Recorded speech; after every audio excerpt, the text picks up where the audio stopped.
Alright, in this video I wanted to talk about the updated Nekodoll. I actually tested it really briefly. I pre-owned it before this update.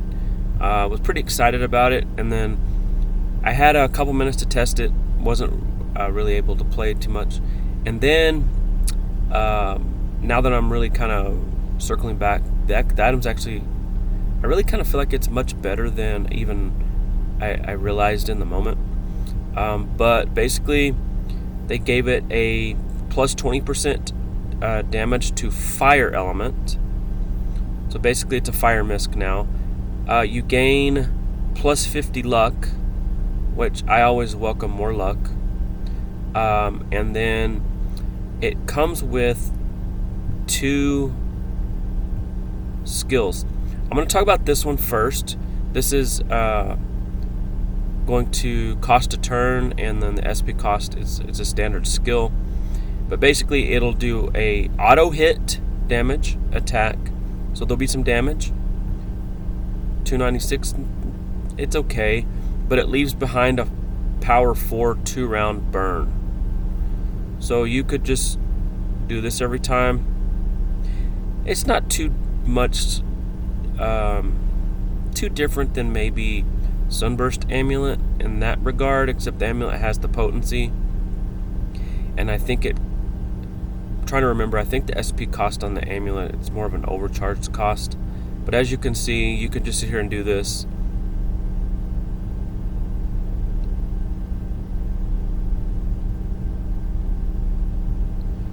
And it's okay burn. But what I really would like to talk about is the other skill that's there. And it's going to do a spiritual seed of fire.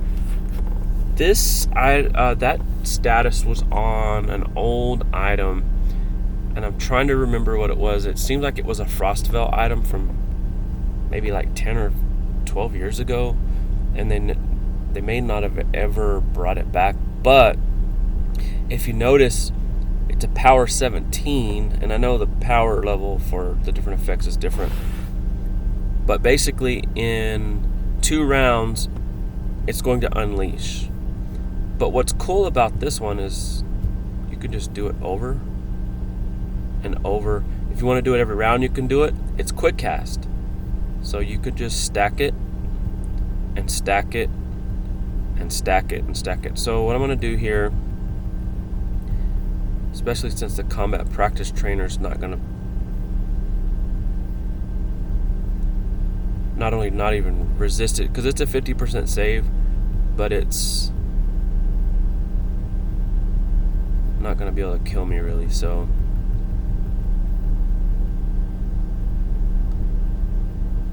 here, I'm just going to do that real quick.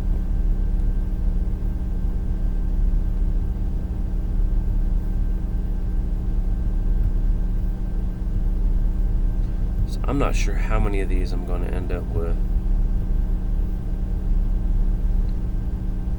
Oh, by the way, this scroll here that says active status effects, staff, please add a scroll where you can drag up and down. Not too different than whenever you're changing out your gear from storage. You should be able to scroll the scroll, and be able to go down and see everything listed. Please add this as a QOL update. So anyway, what I'm going to do now is I'm just going to attack, and then we're going to see. Actually, what I'm going to do is I'm going to pull the battle log up,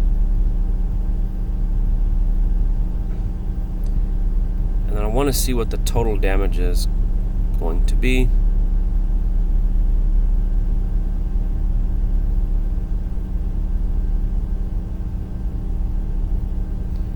Alright, so I think it's going to unleash after this one.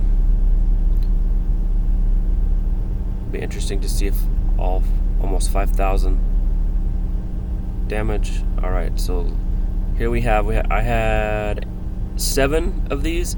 So I have 762, 713, 570, 715, 725, 592, and I guess I did the 289 as the last 289. on the monster. So you kind of create a little mini nuke, especially if you know that you can heal yourself. And it looks like it doesn't roll into one single large damage.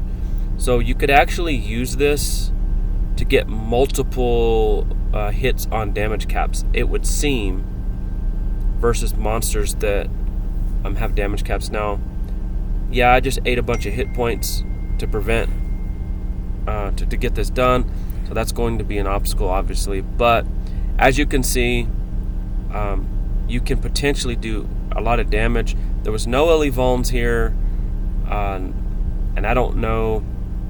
I doubt Ellie Empowers would help, but just 100% fire, and it did kind of crazy amount of damage. So the Misc, I feel like, is a maybe the best item out of all the updates. Anyway, there you have it.